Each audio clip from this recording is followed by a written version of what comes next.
So, hi, I'm Dawn from Dawn's Dirt. We're here today to talk gardening, but dirt can also mean religion and politics and anything that you want to get your hands into farming, agriculture, all of it. So, I'm so happy to have my guest Mike here. Mike is from Steel Pony Farm. I've known Mike for actually maybe 8 years, seven, six, five, 10, I don't know, somewhere in there. But Mike is one cool dude, and I'm so thankful to have Mike on the show. So thanks for being here, Mike. And can you just tell us a little quick update on who you are and what you do? Yeah, thanks, Don. This is great. I'm excited to see you and to chat. 76548, something like that. So yeah, Mike Kozlowski. I'm just outside of Red Deer, Alberta, and I run a vegetable garden out here. I think I'm starting year 14 or 15. I always forget. So it's a mixed market garden. Primarily, we used to run through the CSA model, but in the past few years, we've done basically a big business model overhaul. And it's now more of a food hub where we grow as many of the vegetables as we can for the summer months, but we also buy and resell from about 40 other producers in Alberta, and then even a little bit beyond that now just to round out our offerings in the off season. So it's fun, it's like vivacious and dynamic, and there's a lot of moving pieces. It's full of joy and full of stress, and I'm excited to talk to you about it. I love it. Thanks so much for being here. So the first question I have right off the top here is when you say garden, are we thinking a little backyard garden or what? How big is your garden? Yeah, garden, farm, there's like a some line maybe where it morphs from one to the other, but we lease 8 acres and I grow typically on between 4 and 6 of those acres per year, just kind of depending on a number of variables. And then whatever isn't in a garden, we usually do some type of cover cropping in there. I love it. And so, what's a cover crop? Because I've got listeners that might know a lot or they might know a little bit. So we're just going to ask lots of questions. So, what is a cover Yeah. crop? What do you do with a cover crop? So if there's unused space in the garden that we're not growing a vegetable crop for harvest, you've got a few options of different things you can do. You can just leave it fallow, which is like just doing nothing with it. And oftentimes people will just till it repeatedly. And although that I think gets a lot of bad press, I mean, there's a good reason for it if you've got a bad weed problem. So some people will just till maybe 7 times in the summer to get rid of those weeds. And that's really useful. It's not super great for the soil health. So then there's alternative ways to build the soil, and one of those is to plant a cover crop. I mean, you can have a single crop that you put in, or you can have a mix of like 5 or 10 or 20 different things that you put in, and all these different plants do something different for the soil. And so, based on kind of our goals with that piece of land, we'll usually plant a mix of like 4 or 5 different things. We'll seed it as early in the spring as we can. Honestly, it's a challenge to keep that planted crop ahead of our weeds. And so usually what I'm doing is I'm like monitoring to see are weeds starting to go to seed yet? And if weeds are getting up to that point where they're forming seed heads, then we'll either mow or till it in, and then maybe we'll repeat that once or twice in the season. That's kind of like the best case scenario. A lot of times reality hits and we need to get a cover crop in May, but it's also when we're getting all of our veggie crops in. And so I'm getting quite comfortable with letting weeds be the cover crop and just letting them grow up until before they get to that seed head and then tilling them in. And I think like I don't think it's just the lazy option. I think there's also some wisdom to that because just like a forest has a succession that it goes through from kind of an immature forest to a mature forest, a piece of soil will do the same in the prairie. And so like there is this deep wisdom to what's happening in the soil, and the plants that are growing are getting cues from different things all around them because like there's billions of dormant seeds laying in the soil, and it's not random chance the ones that germinate are germinating for a reason, and it could be because they're getting like a pheromone cue from another plant that's saying, hey, it's your time to come in and to shape the soil and to change the soil and to turn it into something that is more full of life. And so that's like basically that's what plants do. They're these like miniature terraformers. They go and they terraform the earth to make it a place that is more diverse and a better host for other life forms. And so I really like that approach to cover cropping when we're strapped for time because like it's easier, frankly, it's cheaper. And in my experience, it does a really good job of cycling nutrients back into the soil. For sure, absolutely. And you know what? I know that from my garden as well. Like when I had my farm, I had 20 acres of garden and yeah, I had the same thing. Weeds and weeds and weeds and weeds. And I did the same thing. I would take the lawnmower to it and eventually I'd till it under and it was just green manure. It was just adding those nutrients back in the soil. And yeah, in farming, in agriculture, sometimes you have to make those hard decisions. Would it be perfect to put a blend of, different things in there to have as a cover crop? Absolutely. But reality hits sometimes on farm and what is idealistic and what actually can happen are sometimes two different things. And so you just as a farmer have to make those decisions and roll with the punches as they come. Yeah. So any thoughts on that? Yeah, totally. I mean, like we've got a really bad red root pigweed problem at the farm, and I've heard that for every one of those plants that goes to seed, that you can have like over 10,000 seeds that form in the soil. And like there have been years where we just haven't been able to keep up with a certain patch, and we'll have like 10,000 of those plants go to seed. So it's like it like swoops up really drastically the number of plants that you have or seeds that you have in the soil. And so yeah, like sometimes you just can't stay ahead of these things. There's like issues. And the thing about that plant is it's super aggressive and it's super quick growing. So even if you do get your perfect blend of cover crop seeds and seed that a little bit late, if you seed it later, that means the temperatures are warmer and those red root pigweeds, they germinate at higher temperatures and grow really quickly at higher temperatures. And I don't think there's any cultivated crop that can keep up with them. So you're kind of throwing your money away if you seed a cover crop later in the summer on our piece of land anyways. Yeah. Well, and that's just it. Like people don't understand, I think, and that's why I so wanted you on my show because like you get it. You're on the ground planting crops and things like that. Like I know on my farm, I would plant certain crops and sometimes the weeds got ahead of it and I would just make the decision to just not weed it even. Like sometimes you have to make hard decisions. And yeah, it sucks being a farmer, but you have to pencil it out and you have to make it work and you have to figure out like, does it even make sense to weed this crop or does it make sense to let it just do its thing? Or sometimes I had it even with carrots. I would have a bed of carrots and they would be seeded underneath and yes they didn't grow properly but eventually we just dug up weeds and carrots and I got something out of it instead of nothing out of it but yeah you just have to make the hard decisions. Yeah, and we've occasionally been in a situation like that and realized that it didn't even make sense to try to salvage the crop, and so we'll just turn it in. Um, and I guess that's a way for us. We really want to stay ahead of weed seeds forming. It's like if that weed seed or that weed plant is so much further ahead of your cultivated crop, there's a chance it's going to go to seed before there's even anything to harvest. So sometimes you just have to turn it in. It's like there's not enough hours in a day, there's not enough laborers to do the job. Yeah, it's like And the lawnmower's faster. the I I've lawnmower's done it. faster. I've done it. I've done it. Here's a whole bed of lettuce, lawnmower, right? Like, yeah, you just got to do what you got to do. Sometimes my chickens on my farm got some of those greens and stuff, but on 20 acres, that's a lot for the chickens. So, yeah. Yeah, So, I um, was gonna say that that's like something cool about like this pivot we've done in the last few years where now I have, a list of a whole bunch of other local farmers or farmers in Alberta where if I have to turn in my carrots for some reason or a row of carrots, then like John Mills from Eagle Creek just down the road grows really good carrots. So I can buy them from him and then my customers are still getting the product, even though it's not from my garden, but it's from another grower who I know and respect and trust. So I mean, I really like that. That's something that feels like a big win.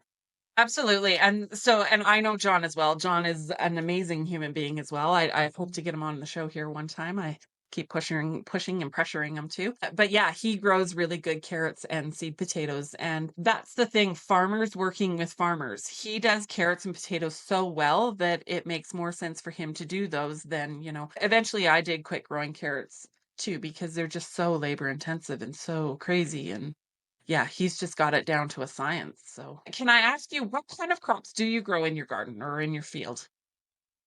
Yeah, we grow about, I think it's still around 30 different crops. So we do grow carrots still. We grow quite a bit of garlic. We grow onions, a lot of stuff in the brassica family, kale, collards, broccoli. We grow, this year I'm going to get back into kohlrabi. I took a break from kohlrabi, but some customers and staff missed it. We grow lettuce, radishes, Swiss chard beets, and then a bunch of herbs, dill, thyme, cilantro, rosemary, sage, others.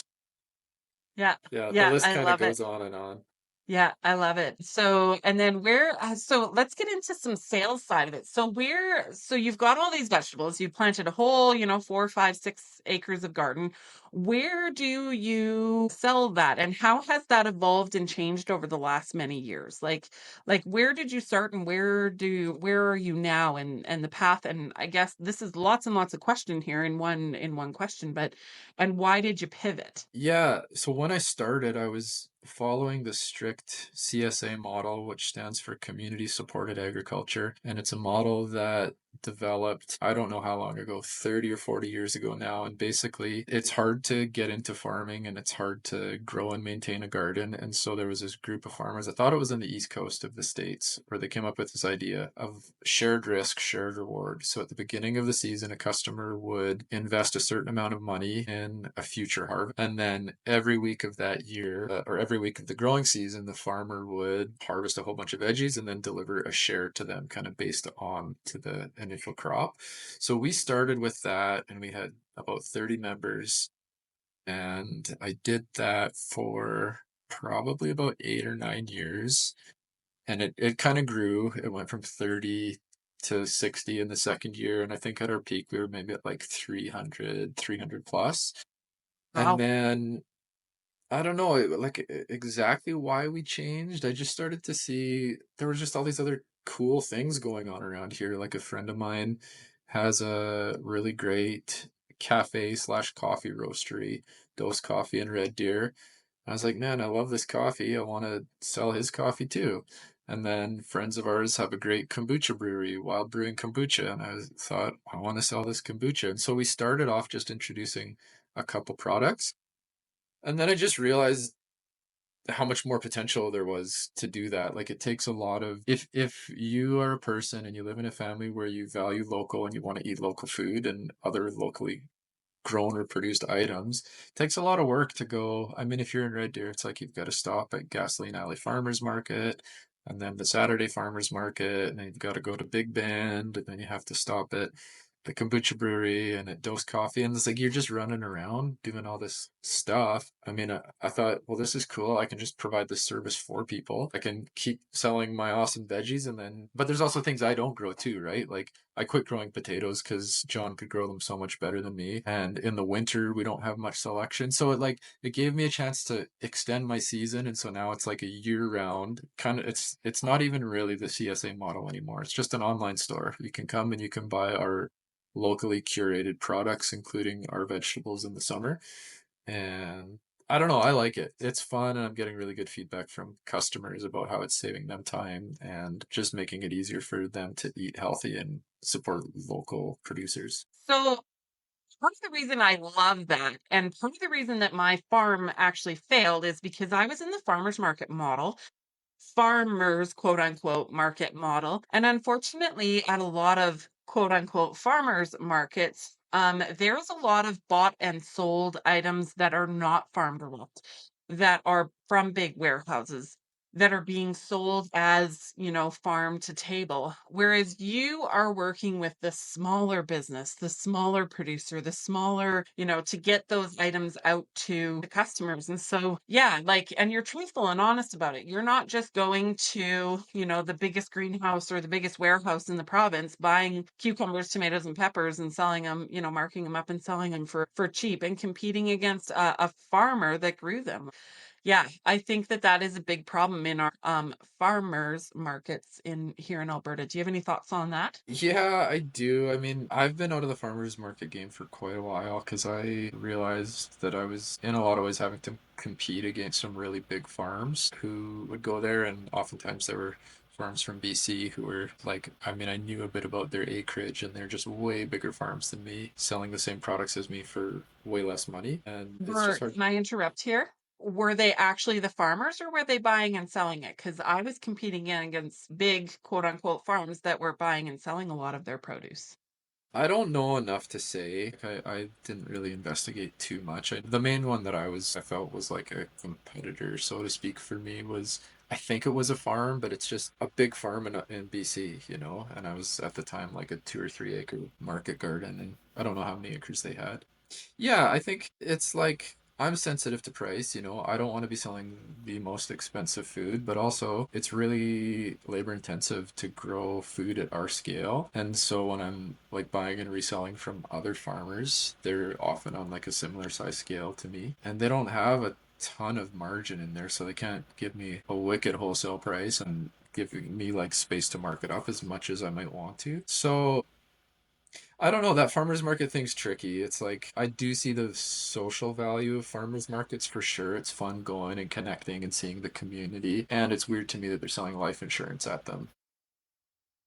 You've seen Like, that? That's insane. I've yeah, never heard of that.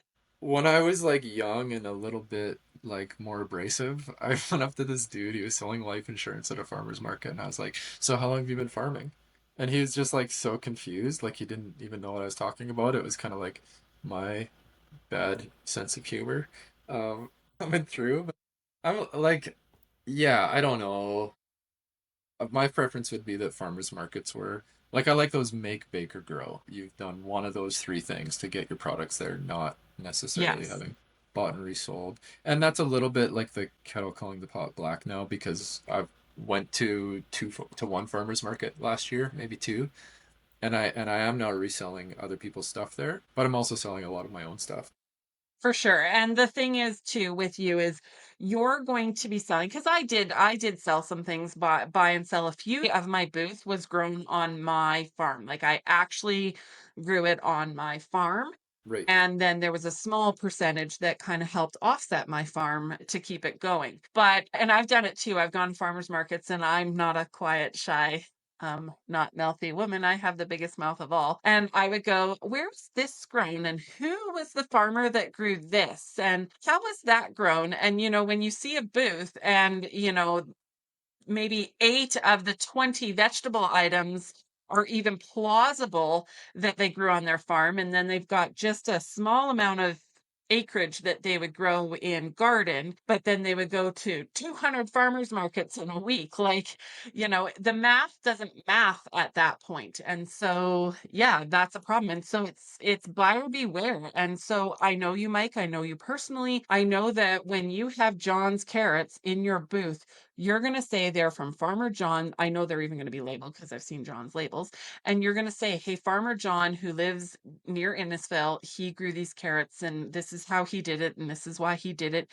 You weren't just buying those carrots from the biggest warehouse in the province, from the biggest carrot producer in, North America, right? Like, yeah, it's just so different and you're trying to offset your farm and I have huge compassion for that because farming is so tough. The margins are so tight. Like, yeah, and you've got a family to feed and bills to pay and those bills rack up and I think people don't give farmers actual real on the ground making their living and the majority of their income comes from the field and from the soil and from the dirt and from the vegetables. Yeah, I remember being at a farmer's market once and this lady came up and was like really chastising me for my price of my dill. And I don't know what I was charging, like 2.50 or $3 for a bundle of dill. And she's like, I could go to Superstore and get this for 77 cents. I think that's what she said. And like this is 10 years ago, 10 plus years ago. And like meanwhile she had this like great big giant Starbucks cup and she was drinking this like fancy coffee. And if she wants her fancy coffee, I can't begrudge her that, right? Like it's like go ahead and have your fancy coffee and spend like 6 or 7 or $8 on it. Freedom of choice. Freedom of choice, do what you want.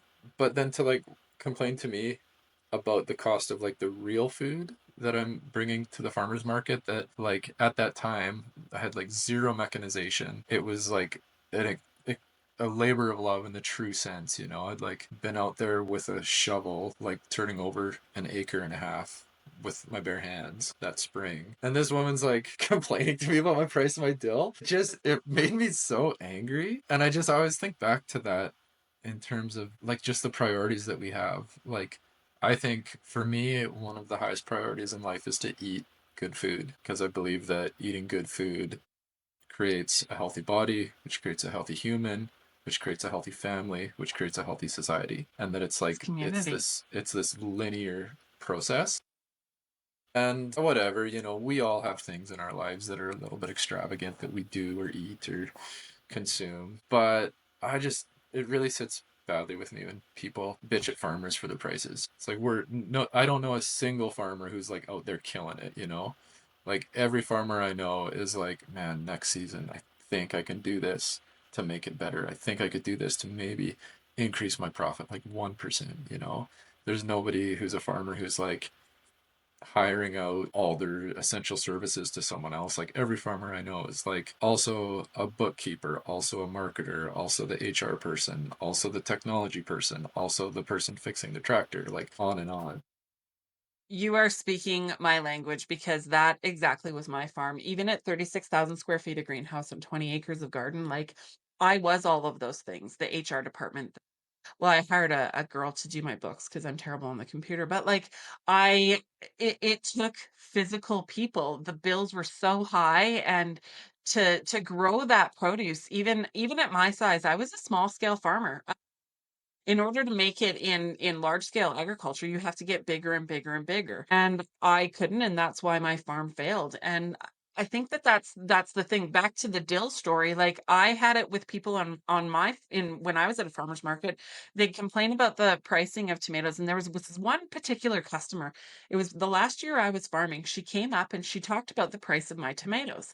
And I said, "Well, it costs a lot to grow these tomatoes and to do this." And in the conversation, I found out that she was a farmer, a big grain and beef farmer. And I'm like, "Oh, wow. So you should understand the cost of production and you should understand." And in the very end, we had this great conversation about agriculture and farming and things like that. And she still walked away and said, "Well, they're still too expensive." And I just looked at her and I said, "Go to Walmart then. Like you just I can lead the horse to water, but I cannot make you drink." And it's true. Like my cost on my tomatoes was high as compared to other huge farms. And but the flavor on my tomatoes was much higher than other big farms because I chose my varieties based on flavor, based on quality, based on all of those things, as opposed to a big farmer who's choosing tomato seed based on shelf life and on transportation and on those situations, right? And I don't begrudge those farmers at all, but they're just meant for two different things. Do you want farm to table, relationship, things like that, or do you want the big grocer system? And I liked what you said about freedom of choice. Like it's that lady's freedom of choice. She chose her Starbucks coffee over your bunch of dill, but those are her choices to make. And I don't know. I'm a bit of a freedom person, so whether I like their choice or not, I'm for freedom. So I don't know. What's your thoughts on Right. that? I actually have a bookkeeper now too. Do you? A woman she's worked for me for 9 years. She was like in the field for a long time, and then she's got a family. And like me, she's getting a little bit older, right? We're not like these spring chickens anymore, running around and can work like endless labor. So she's transitioned to a bit more of an admin role, which is really, really awesome. It's such a gift to have her around. But otherwise, yeah, I like we all know where to get the cheapest food, right? And we all know it's not your local farmers. So we just can't compete. And I don't begrudge people for shopping wherever they choose to shop because I know that like finances are tight for a lot of people everywhere right now. And so it's like get the food that you can get to feed your family. And I think also that if people would look, they would find that in most cases, I don't think local farmers are that much more expensive. Like we regularly compare the price of most of the things that we're selling, and we're within cents of going to the grocery store. And sometimes we're lower. There's some cases where I don't know why, but either the person we're buying it from can sell it to us for cheaper. So yeah, I think it's worth like I just think we need this we need local farmers, right? Like, you know that, I know that. But and we need them for reasons that we might not know we need them. And it's like we just don't know what's coming down the line, you know? And I'm not one to live in fear, and I'm not one to catastrophize really about things, but it's like we don't know how long these trade agreements are going to be in place. We don't know how long we're going to have this inordinate amount of petroleum to burn to ship food all over. We don't know that there's not going to be another pandemic or social crisis or political crisis that closes down the borders, and I don't think we need to sit here like waiting on the edge of our seats, unable to sleep at night, freaking out that this stuff is coming. But in the meantime, to me, it makes sense if we look at like as a society, as a species, as a country, whatever, zoom in or zoom out as far as you want. One of the most basic things we need to survive is food. It would make sense then that we should have people in our communities who know how to grow it.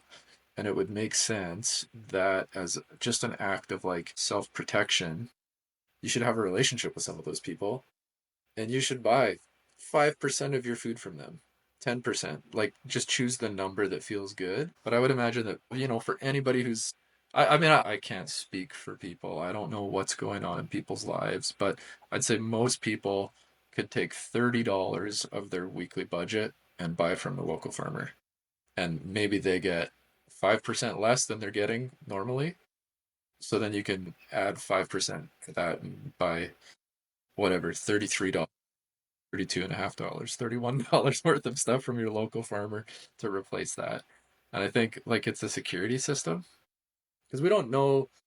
You may not need us. Like you may not ever get to the situation where it's like, oh God, now we got to call John and Mike because there's no food around here. But if we ever did get into that situation, it would be cool if we all had like enough of a cash reserve that we could be like, oh, you know what? This year we need to scale. We need to double our food production so that we can account for these trucks that aren't shipping anymore. Yeah, I actually have two different thoughts on that. So the first comes to the cost. So the cost of the food and the value of that food. I used to tell my customers, if you buy these tomatoes and you don't like them, or if they go bad within a week, that's my issue. That's not your issue. I'm going to take all the risk, and you have no risk on this. And so it was a relationship. It was a team effort. And I handed out a few tomatoes for free, but they came back and they bought more and more and more. And it was a relationship. That's the cost versus the impact, right? And with my tomatoes as well, they would keep because they were so fresh. That made all the difference. They weren't going from a farm to a packaging house with a truck to a warehouse to a grocery store to the table. The shelf life on that, those vegetables in a grocery store are a week old, best case a week old. And then but mine were picked, within the last 2 days, 3 days, and I had a guarantee on them. So that's where you got extra value. Yes, they were a little higher in price, but that's where you got the extra value. Now, to speak to your like, we don't know what the future holds. I can remember during the pandemic, we had the toilet paper wars. The grocery store shelves were running out, and that was just on COVID that really, they filled back up and things like that. It wasn't crazy, but I had people honestly phoning me afraid of where they're going to get their food. Hi, you have food, right? Yes, I have food. And that's one of the hardest things of me selling my farm is knowing that I can't feed my tribe of people. I fed, up to 100,000 people in a season. And I always said to them, like, come to my farm. If there was ever something, come to my farm. I'll have food. We'll look after you. We'll work as a community. We'll work as a team.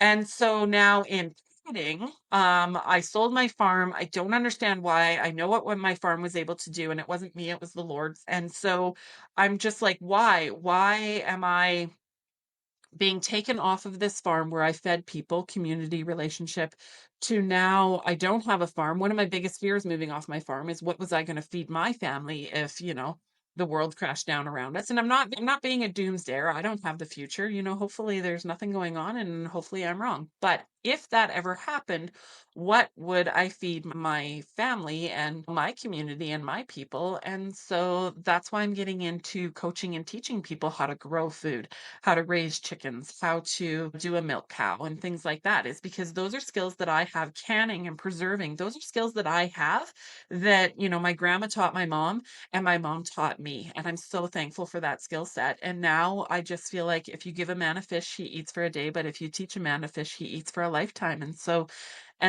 that's where I'm at now. So do you have any thoughts on that? And two, with that, I think, you can grow the things that someone else can't grow, and then they can work with you, and then others, they might be able to grow something on their backyard. It never hurt my feelings that people had tomatoes on their balcony, because I think that that's a skill set that's more important than just my few tomatoes that I had on my farm. So, what's your thoughts on that? I remember my very first year growing anything. I was living in Ottawa and I had this great idea. I'm going to grow a garden. It, I just had no idea what to do. I was like, so I just like put this bean seed in the ground and it's going to grow. And I don't know why, like people started talking about composting and crop rotations and days to maturity and like finding the right variety for your area and your climate and all that. And it really overwhelmed me and kind of to a point where I remember that first year basically shutting down and just being like, I don't know what to do. I'm not going to do this. And we had kind of this like garden that didn't do very well. And I ended up it was like a lost cause. So, I mean, I think finding somebody who has experience doing this type of thing is a great idea. I heard that you're getting into garden coaching, and Yes. I think that would be. I wish I had somebody like that first year to like pick up the phone or text and be like, "What is going on? Like, is it okay that it's been one day and it's not germinating yet?" Because I had like not even the first idea. It's like just some of those basic things that if you've been in this world for 15 or 20 years now, that it's like you just know. There's just things you know, right? And someone like you who's grown a lot of food for a lot of people, like it would just be nice to kind of have you on speed dial and learn from you. But I think that just like self-sufficiency in general, that's one of the big reasons I became a farmer. I wanted to know how to provide one of the most valuable things in my own life. And it feels good to be able to provide that for my family and my friends and community. And it's really once you get through, if you've never grown anything, I see this intimidation factor and I see that there's like this pretty steep learning curve you want to go through. But once you get to the other side of it, it's easy. It's just like, it's fun. If you have like a little 10 by 10 plot in your backyard or tomatoes on your balcony or lettuce or herbs on your balcony, it's fun and it's like, it's so much better. If you need fresh dill for your potatoes in the summer, like you may as well just have a pot of dill growing on your balcony and just get it there because it's gonna be so tasty. It's gonna teach your kids. It's gonna like there's so many positives to it. There's no drawbacks. Are you ready to take control of your food freedom and become ungovernable? Do you remember toilet paper wars in 2020? Do you have a plan?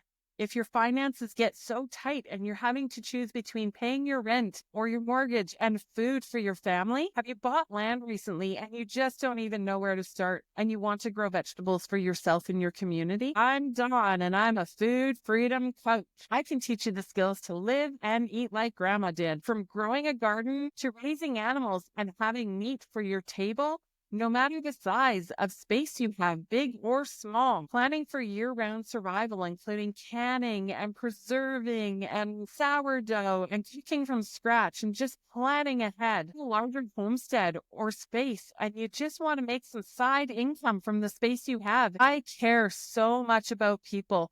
Walking with them step by step to become ungovernable, self-reliant, and able to feed themselves.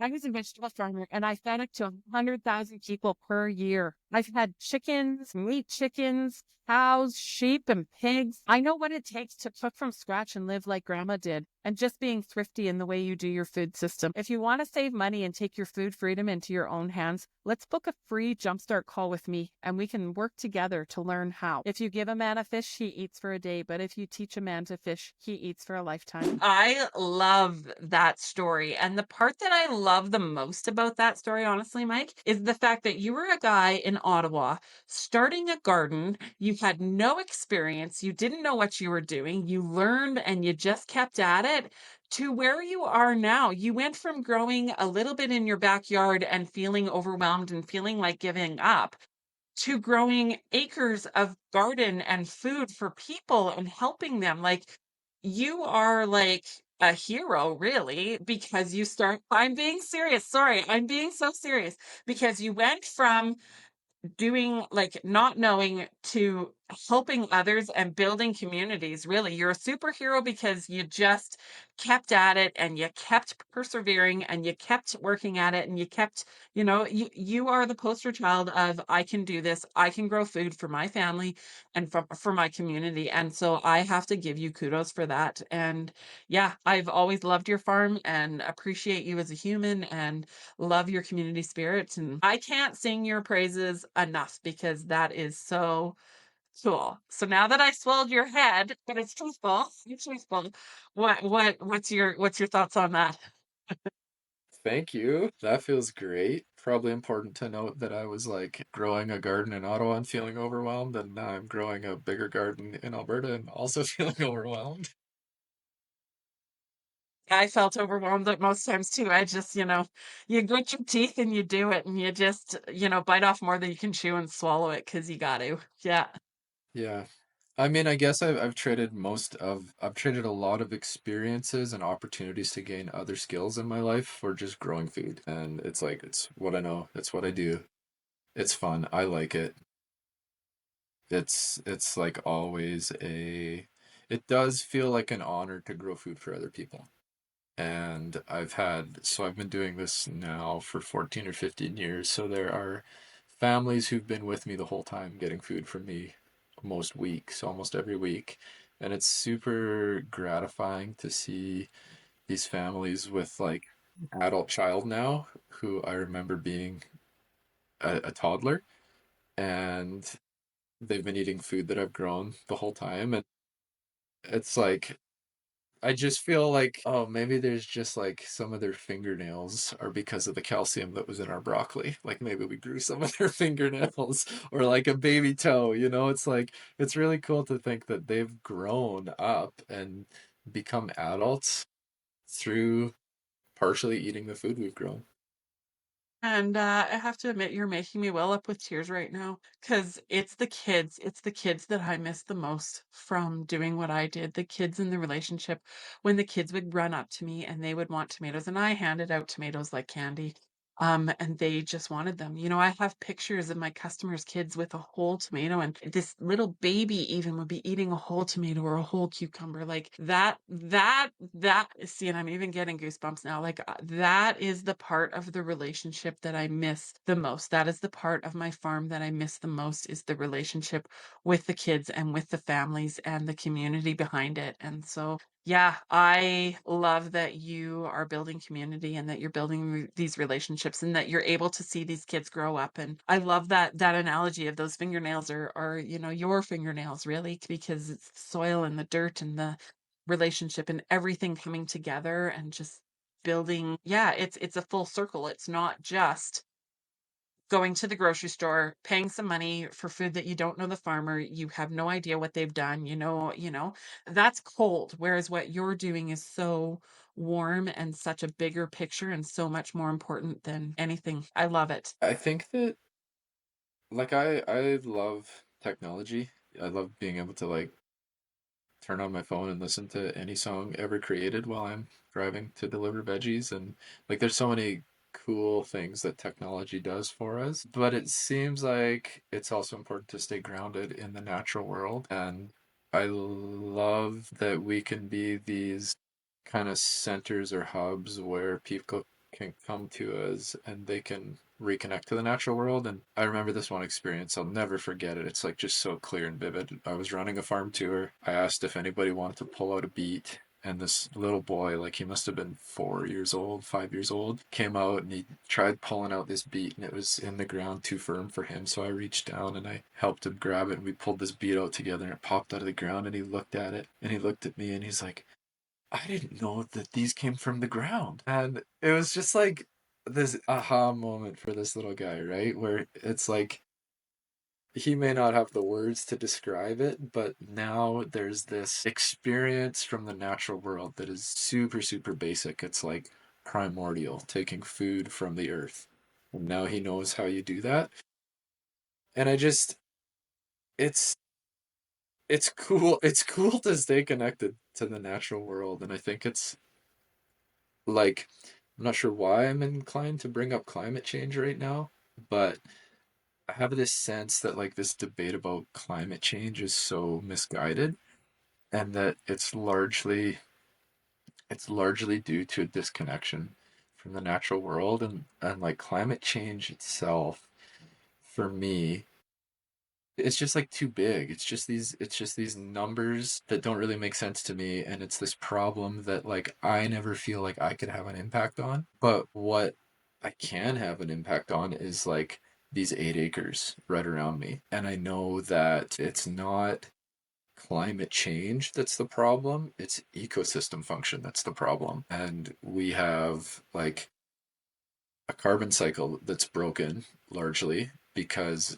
there isn't enough green vegetative growth growing in certain places to properly manage the carbon cycle. And there's even like I can't remember the exact term, I forget if it's like a short water cycle or a small water cycle, but it's like if you have a whole bunch of vegetation growing, like it changes the water cycle because like attracts like and water is drawn to those, and it's like there's water in those plants, and so they're responsible for emitting some water that like helps dew to form in the morning and at night. And so even in times of drought, if you have like a lot of green vegetative growth around, you're still going to have water in the ecosystem versus you cut down all the trees, you till all the prairie grasses, you pave it, and then there's just no more water there. And so it's like we have ways that we can impact the world directly around us. And I think like the key is that if we could nurture those and care for each of those tiny small spaces the way that we should be in, the way that like nature wants to be expressing itself, then the climate change problem would essentially be solved, right? Because like there is like climate, it's almost just this like made up fabricated idea, like the climate. It's like what there really is there are these small hyper local regional ecosystems, and they without human interference would have been managing themselves really really well, but we have interfered. And so for me, the question now is like, how do we go back to managing these in a way that restore ecosystem function? Because that takes care of the small and the big cycles. I love that. And I've been saying for a long time too, like if we end up I've been calling the bureaucracy up for about 10 years now on, if we don't start protecting our small farms, we're not going to have a small farmer left. We're going to have basically a dictatorship. And he who controls the food controls the people. And so that's why a small farmer like you is so important in this system. And if we had more small farmers, if we had more people like you, if we have more people growing food in their backyards, that will then change, yeah, change it all. It will change the whole dynamic of what we eat and seasonality and dollars and community and function. And that's where I'm at is we, the people, actually have the power to change, and vote with our dollars and vote with what we do. And droughts come and go. I've talked to farmers, in my area, and I've been farming, like I've been in the industry since I was 5 years old. Droughts come and go, things come and go, but yeah, you're right. There's things that we can do to help mitigate it or to help control it, even on our small scale. Yeah, this big food system that we have, or the big trajectory on this food system is a bit scary. And when I look at the center aisles of a grocery store, like that's not even necessarily food, in my opinion. The outside of your grocery store is your food, and then the best food is, yeah, straight from a farmer or straight from your backyard. And so we, the people, have the power to change our system and go smaller. And with that, I feel like if we got into more of a local system, we will have less hunger problems. I've told the story over and over and over and over and over and over again. I was walking through Kelowna. There was a zucchini sitting on a power box, and we walked past. And when we came back, that zucchini was gone. And I thought, man, that is the change we need. We need more people building community, sharing with one another, doing what they can, and changing our food system. And we, the people, have the ability to do that. And you, Mike, are doing that within your realm of influence and severe and sphere. Is that the right word? Anyways, with what you're doing, I love it. So thanks for being a farmer. Thank you for being a farmer. Well, you're welcome. I love it. It's great. Just picking up on what you were talking about, this is kind of a random tidbit, but so I've been working with this woman, Lindsay, who ran this business, I Love Microgreens, for years and years, and she just sold her business to the Red Deer Food Bank. And I just found this out talking with a couple people from the food bank recently, but they bought this microgreen business. They have a greenhouse in like the back area, the backyard, I guess, of the food bank, and then they also bought a sea can that they're growing lettuce in. And I've I just seen think them. yeah, it's so cool, isn't it? And apparently they're like pioneers in Canada that they are growing food for their community and their customers, but they're also using it as like a revenue generation model too. So like I just think that's so cool. I feel like Red, you're so lucky to have them. And I guess I just thought about that when you were just talking about like sharing food, that zucchini. There's like a joke that you better lock your truck doors in August if you live close to a vegetable farmer because they'll just fill it up with zucchini. But I'm kind of stoked of having this relationship now with the food bank where they're coming out to the farm each week to drop off some microgreens, and I'm hopeful that that means that like any food we have in excess we'll be able to like send back with them this summer. So yeah, that's cool, that's hopeful. Yeah. I like local food. Well, and I was able to do that too when I had my farm too. There was this one woman, she'd come, and I tell this story over and over and over again. People are probably, my listeners are probably sick of it by now, but I'd trade a bag full. She'd bring me a food bank full of Kraft Dinner and rice and who knows what was toothpaste and whatever was in that bag. And, she was a woman in need. And so I was able to barter and trade her bag of her things for a big bag of vegetables, and I did that often. Maybe not every week she didn't come, but yeah. Like, and that's part of the community, the food bank, helping those in need. Yeah, if we had more local food, more local farmers like yourself, we could fill our food banks and give people those that need food, right? I'm going to bring it biblical now. It says in the Bible, if they're hungry, feed them. If they're thirsty, if they're naked, clothe them. Like that, is community, and that is where it's at.